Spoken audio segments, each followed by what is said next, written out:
Yang ciptain kita Tuhan. Tapi dia harus tebus kita dengan darahnya sendiri. Dia harus beli apa yang menjadi miliknya. Lucu gak? Kita ini bukan milik kita ini milik Tuhan. Kalau Tuhan tuh izinin kita hidup di dunia ini. Kata bahasanya Pak Jojo, di planet ini. Tuhan cuma izinin kita hidup sebentar aja di bumi ini. Kalau waktu kita udah selesai gak ada yang bisa perpanjang. Setuju? Uang kita pun gak bisa perpanjang umur kita. Jadi singkat cerita, siapa yang pegang kendali hidupmu? Pemilik hidupmu. Cuma dia yang bisa kasih lahir dan kasih mati kita. Setuju? Berarti hidup kita milik siapa? Milik Tuhan. Kalau Anda sadar Anda milik Tuhan, Anda harus hidup bagi Tuhan. Jangan hidup menurut keinginanmu sendiri. Let God completely direct your life. Izinkan Dia yang menuntun hidupmu. Bukan kehendakmu, tapi kehendaknya. Ketaatan Yesus. Bagaimana dia memberi teladan. Di dalam ketaatannya kepada kehendak Bapa, dia tetap tahan untuk taat walaupun itu berlawanan sama kehendaknya. Saya kasih ayatnya, Yohanes 7 ayat 28. Waktu Yesus mengajar di bait Allah, ia berseru, "Memang aku kamu kenal dan kamu tahu dari mana asalku. Namun aku datang bukan atas kehendakku sendiri." Perhatikan, aku datang bukan atas kehendakku sendiri, tetapi aku diutus oleh Dia yang benar, yang tidak kamu kenal. Jadi Yesus sebenarnya mau gak datang ke dunia? Atas kehendak Bapa Dia mengutus anaknya. Firman itu menjadi manusia. Lukas 22 ayat 42. Satu lagi. "Ya Bapakku, jikalau engkau mau, ambillah cawan ini daripadaku. Tetapi bukanlah kehendakku." Lagi-lagi Yesus bilang bukan kehendakku. Melainkan kehendakmu lah yang terjadi. Luar biasa. Yesus taat kepada kehendak Bapa sekalipun itu berlawanan dengan kehendaknya. Lihat satu lagi, Maria. Bunda Maria taat kepada kehendak Bapa ketika malaikat Gabriel mendatangi Bunda Maria dan berkata bahwa ia akan mengandung dan melahirkan Kristus. Maria tahu bahwa ada resiko bahwa dia bisa dirajam batu sampai mati. Kita tahu ceritanya semua, bukan? Karena itu pasti harusnya sebagai manusia dia menolak. Tuhan, kalau aku hamil sebelum nikah sama Yusuf tunanganku, aku mati. Sebenarnya kalau saya jadi Maria nih, kalau saya nego lah, tunggu merit bisa gak? Kan tunangan nih, habis tunangan nikah kan? Kalau udah nikah harusnya kan aman. Tapi Maria mengandung. Yusuf bilang belum pernah gua apa-apain nih. Udah ada isinya. Laki-laki mana yang percaya kalau ada perempuan yang datang bilang sama dia, "Aku hamil dari Roh Kudus"? Ada laki-laki yang percaya kalau istrinya tiba-tiba bilang, "Papa," suaminya bilang, "Kayaknya gue keluar negeri 3 bulan balik-balik kok lu hamil?" Ada yang percaya? Impossible. Maria mengambil sebuah resiko diputusin sama Yusuf. Tidak dipercaya sama tunangannya. Ditolak sama bangsanya. Dan hukuman yang berat dari adat orang Yahudi adalah dirajam batu sampai mati. Wow. Maria dengan taat berkata dalam Lukas 1 ayat 38. Kata Maria, "Sesungguhnya aku ini adalah hamba Tuhan. Jadilah padaku menurut perkataanmu itu." Lalu malaikat itu meninggalkan dia. Perhatikan kata-kata Bunda Maria. "Sesungguhnya aku ini adalah hamba Tuhan." Kita harus jawab Tuhan dengan perkataan yang sama. Sesungguhnya aku adalah hamba Tuhan. Terjadilah padaku seperti yang kau mau. Yang mau katakan amin. Dalam hidup kita mesti belajar untuk menghidupi kehendak Tuhan. Bukan mau-maunya kita sendiri. Saya mau bahas dalam Roma 6 dengan judul perikop 2 macam perhambaan. Nanti aplikasi kehidupan akan saya berikan di akhir. Roma 6, 2 macam perhambaan. Ayat 16, baca sama-sama. Apakah kamu tidak tahu bahwa apabila kamu menyerahkan dirimu kepada seseorang sebagai hamba untuk mentaatinya, kamu adalah hamba orang itu yang harus kamu taati, baik dalam dosa yang memimpin kamu kepada kematian maupun dalam ketaatan yang memimpin kamu kepada kebenaran. Tetapi syukurlah kepada Allah, dahulu memang kamu hamba dosa, tetapi sekarang kamu dengan segenap hati telah mentaati pengajaran yang telah diteruskan kepadamu. Kamu telah dimerdekakan dari dosa dan menjadi hamba kebenaran. Perhatikan kata-katanya. Dosa yang memimpin kamu kepada kematian. Dosa akan memimpin kita kepada apa? Kematian, maut. Api yang kekal, neraka yang menyala-nyala, kata firman Tuhan. Tetapi ketaatan yang memimpin kamu kepada kebenaran. Dalam hidup kita, kita harus pilih. Kita mau jadi hamba dosa atau jadi hamba kebenaran. Kita mau jadi budak iblis atau kita mau jadi hamba Tuhan. Apabila kamu menyerahkan dirimu kepada seseorang sebagai hamba untuk mentaatinya, kamu adalah hamba orang itu yang harus kamu taati. Tadi saya sudah bilang hidup kita milik siapa?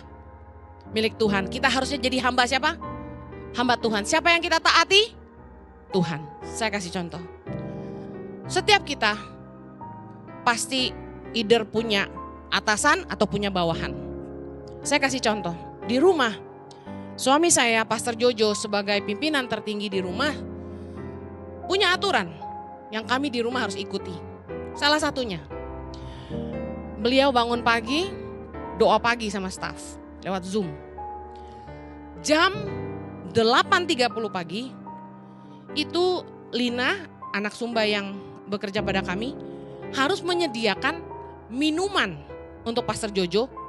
Nggak boleh telat. Antara 8.30 sampai 9 minumannya harus ada. Pernah satu kali Lina lupa, nggak tahu dia bikin apa.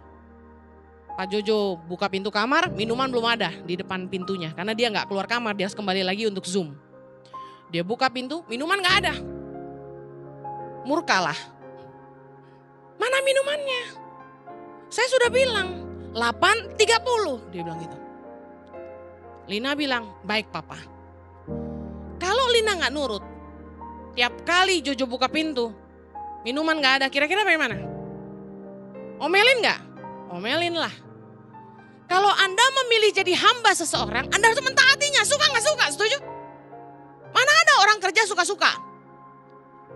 Orang yang kerja di rumah kami, kalau dia masak, dia harus tanya saya, Mama hari ini mau masak apa? Saya akan kasih tahu, masak ini, masak ini. Pernah satu kali saya pesan, tolong jangan beli ikan tenggiri yang kecil. Ikan tenggiri yang kecil itu kakaknya tongkol. Tulangnya banyak. Saya waktu kecil pernah keselak tulang. Trauma. Jadi saya bilang kalau beli tenggiri itu beli yang badannya lebar. Sudah dikasih tahu. Tapi dia tetap beli yang kecil. Marah gak saya? Marah lah. Saya bilang kenapa gak bisa dikasih tahu? Kalau kita memilih jadi hamba seseorang, firman Tuhan berkata, harus kamu taati. Nah saya perhatikan, manusia tuh memang mokong. Ngerti mokong? Susah dikasih tahu. Sederhana sekali perintahnya. Contoh jemaat, tolong jangan buang sampah sembarangan.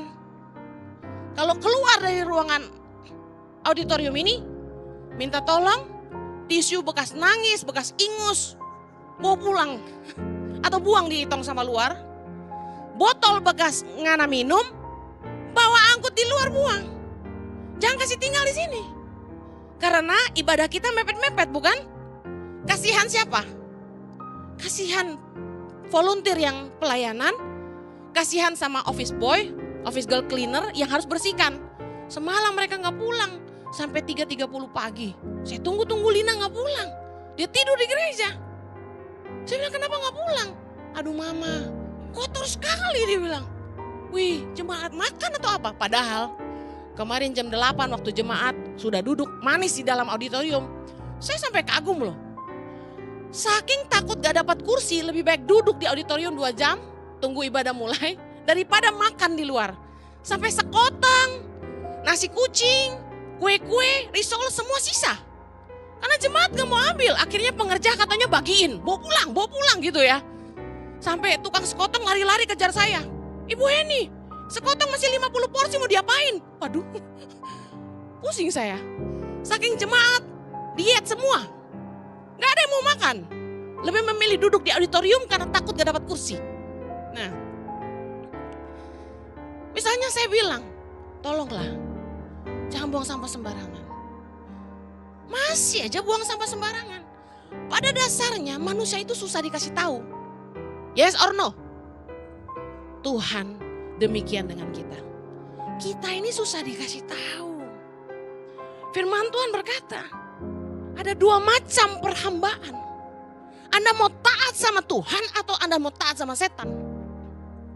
Ingat, dulu kita hamba dosa. Tapi darah Yesus telah menebus kita. Dan kita sudah dimerdekakan dari dosa. Katakan amin. Dan sekarang kita adalah hamba Allah. Kita adalah hamba kebenaran. Harus yang kita taati adalah Tuhan. Harus yang kita lakukan adalah firman Tuhan. Katakan amin. 1 Korintus 6 ayat 20 berkata, sebab kamu telah dibeli dan harganya telah lunas dibayar.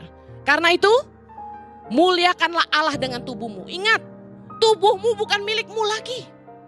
Kamu sudah ditebus, harganya lunas dibayar. Hidupmu milik Tuhan. Muliakan Tuhan dengan hidupmu. Jangan pakai tubuh ini untuk bikin dosa terus.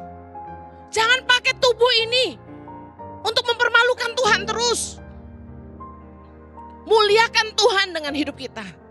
Sebagai hamba Allah, hiduplah dalam ketaatan yang memimpin kita kepada kebenaran. Kebenaran yang memimpin kita kepada hidup yang kekal. Amen. Jangan sebaliknya. Mari pakai hidup kita. Jangan lagi untuk perkara-perkara dosa. Tapi pakai hidup kita untuk mempermuliakan Allah. Orang yang tidak hidup dalam kebenaran, yang tidak taat kepada firman Allah adalah anak-anak iblis. Yohanes 8, Yesus berkata dalam ayat 44, kita baca. Iblislah yang menjadi bapamu dan kamu ingin melakukan keinginan-keinginan bapamu. Ia adalah pembunuh manusia sejak semula dan tidak hidup dalam kebenaran. Sebab di dalam dia tidak ada kebenaran. Apabila ia berkata dusta, ia berkata atas kehendaknya sendiri. Sebab ia adalah pendusta dan bapa segala dusta. Tetapi karena aku mengatakan kebenaran kepadamu, kamu tidak percaya kepadaku. Ini Yesus tuh frustasi gitu loh. Dikasih tahu suruh taat, tidak mau taat. Tapi lebih mau senang dengar bisikan setan. Orang yang suka berdusta adalah anak iblis. Karena dia bapa segala pendusta. Kalau Anda suka berbohong, berarti bapamu siapa? Dengar baik. Tanda orang yang mengasihi Allah, tanda hamba Allah adalah orang-orang yang hidup dalam kebenaran dan taat akan firman Allah. Ketaatan adalah tanda mutlak orang mengasihi Tuhan. Anda mau tahu Anda cinta Tuhan? Mudah, Anda lakukan firman Tuhan. Yesus berkata dalam Yohanes 14 ayat 15, jikalau kamu mengasihi aku, kamu akan menuruti segala perintahku. Amin. Tanda mutlak orang mengasihi Tuhan adalah dia taat kepada Tuhan. Gak perlu bermuka dua. Kalau di luar jadi preman, di gereja jadi pendeta. Gak gitu. Gak perlu hidup di dua dunia. Kalau sama teman-teman yang gak kenal Tuhan, gaya hidupnya udah kayak bajigur semua. Kalau datang ke gereja kayak malaikat semua. Gak perlu gitu. Kalau kita mengasihi Tuhan gak perlu sampai kita dihakimi orang. Gak perlu sampai orang teropong-teropong hidup kita. Dilihat gak dilihat orang, kita hidup benar. Amin. Gak perlu pura-pura baik. Kalau kita sungguh-sungguh mengasihi Tuhan, kita hidup baik-baik. Gak perlu ada kemunafikan. Tapi kalau kita masih suka main-main dalam dosa, ikut jalan kita sendiri. Seperti lagu, suka-suka saya. I did it my way. Tahu lagu itu? Do what you gonna do. Lagu zaman sekarang ya kan? Ada slogan anak muda, YOLO, you only live once. Do what make you happy. Lakukan yang kamu suka, lakukan yang bikin kamu bahagia. Nggak sesuai sama kebenaran firman Tuhan. Nggak semua hal yang kita lakukan untuk kebahagiaan kita benar-benar membuat kita bahagia, itu cuma semu. Saya kasih contoh. Manusia sering bikin keputusan yang salah. Keputusan sesaat, terlalu cepat, kemudian menyesalinya selamanya. Contoh, kenikmatan dosa sesaat. Pacaran tidak kudus, lalu hamil di luar nikah. Nikmatnya sebentar, susahnya selamanya. Ada satu anak perempuan, dia DM saya cerita. Dia pacaran sama pacarnya, hamil.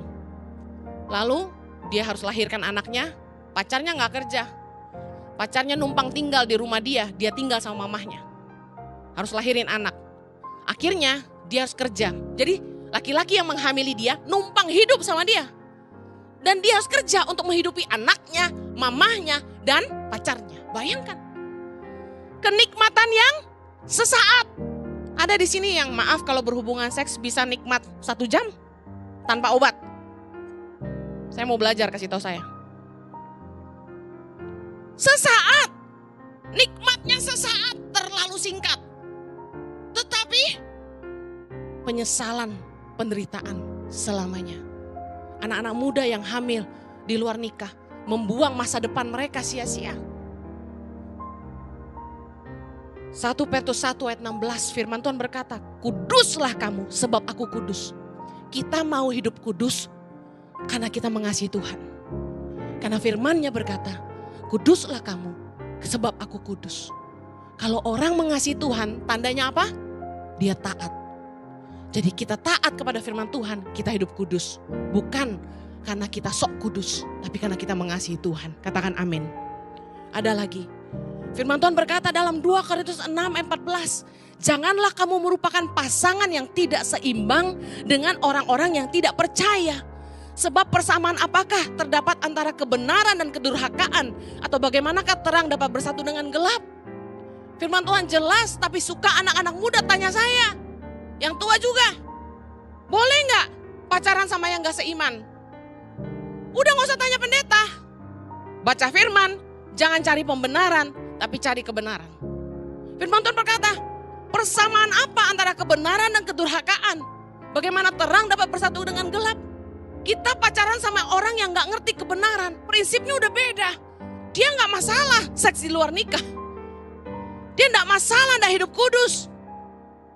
Saya sedih lihat anak Tuhan, jemaat ICI, pacaran sama yang anak bukan anak Tuhan. Pacaran gak kudus. Udah ditenteng kemana-mana bahasanya gitu, paham ya? Sedih saya. Harusnya kita yang Kristen ini jadi teladan. Bukannya kita malah ikut-ikutan. Ya udahlah, pasrah. Maaf saya kaget lihat jemaat ICI. Pakai baju ketat, terbuka, mini segini. Selama ini saya khotbah dengar apa ya gitu. Hargai dirimu sendiri anak muda. Hargai dirimu sendiri. Kamu tidak semurah itu. Jangan lihat pacar kaya lalu kamu jual diri. Lihat firman Tuhan. Kalau kita mengasihi Tuhan, kita taat firman Tuhan. Tuhan yang kasih kita pasangan hidup, amin.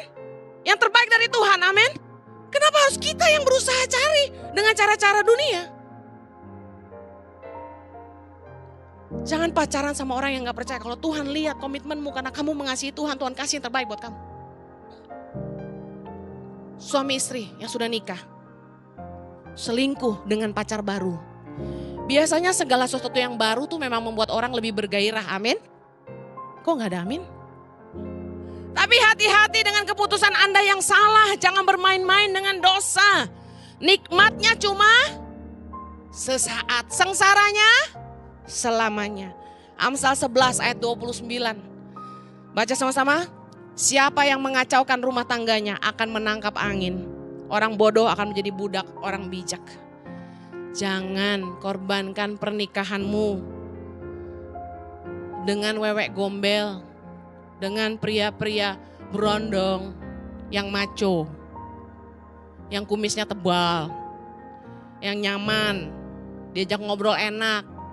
Kalau suami sendiri susah diajak ngomong, Bu. Yang ini asik, bisa curcol sampai pagi. Dia mengerti saya. Suami saya nggak ngerti saya. Ada yang salah. Ada juga suami istri, maaf, tidak berhubungan seks 1 tahun, aman. Nggak aman itu. Ada yang salah dengan pernikahan Anda. Anggur itu makin tua makin manis. Makanya Yesus rubah air jadi anggur. The older, the better. Pernikahanmu makin tua makin bahagia. Saya udah pernah khotbah tentang ini kan. Karena semakin mengerti, rumah tangga jadi lebih enak dijalani.